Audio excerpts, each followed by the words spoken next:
Jenazah pengacara, Rudi S. Gani, 49 tahun, diduga korban penembakan di Kabupaten Bone, diautopsi di ruang forensik Dokpol Biddokes Polda Sulsel, Jalan Kumala, Kecamatan Tamalate, Makassar, Sulsel, Rabu, 1 Januari 2025. Pantauan tribun di lokasi, sejumlah keluarga dan kerabat almarhum berdatangan. Istri almarhum, Hadja Maryam, 45 tahun, juga hadir di depan ruang autopsi menunggu pemeriksaan personel Dokes. Wajahnya tampak sembab menangisi kepergian suami yang meninggal dengan cara tragis. Saat dihampiri wartawan, Hadja Maryam bersedia menceritakan detik-detik dugaan penembakan terhadap sang suami. Maryam mengatakan, saat kejadian, ia dan Rudi tengah berkumpul di rumah dengan sanak keluarga. Mereka membuat acara makan bersama sembari menunggu malam pergantian tahun. Saat santap bersama, kata Maryam, suara ledakan terdengar dan Rudi tergeletak. Maryam menyaksikan langsung tumbangnya sang suami yang tepat berada di sampingnya. Meski demikian, Maryam mengaku tidak mengetahui pasti sumber ledakan. Pasalnya, di sekeliling rumahnya di Desa Patuku Limpoe, Kecamatan Lapariaja, Kabupaten Bone, suasananya tidak begitu terang.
Keluarga.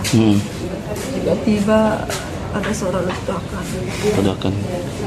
Langsung dia tergeletak, sudah itu aja. Ada berapa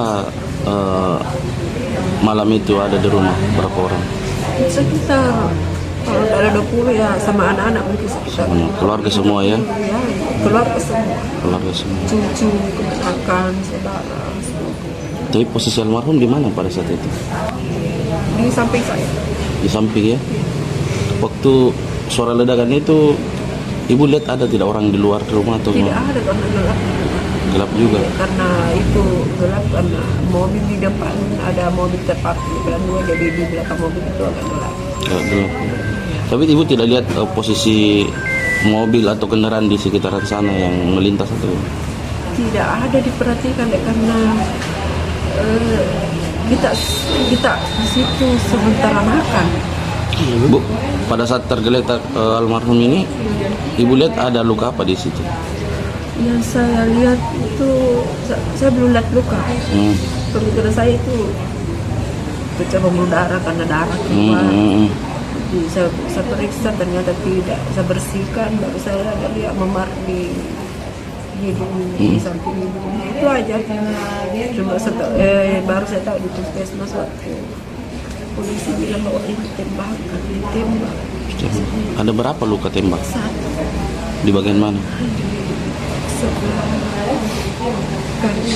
kanan ya. Kalau di bagian tubuhnya kayak dada kan? Tidak ada. Oh, tidak kelihatan atau? Tidak ada. Tidak ada. Saya periksa.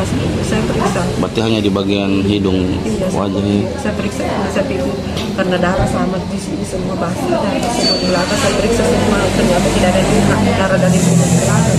Itu sekitar pukul berapa bu kejadiannya? Setengah 9 atau jam 9 kan itu. Oh, jam 9 ya. Download Tribun X sekarang, menghadirkan lokal menjadi Indonesia.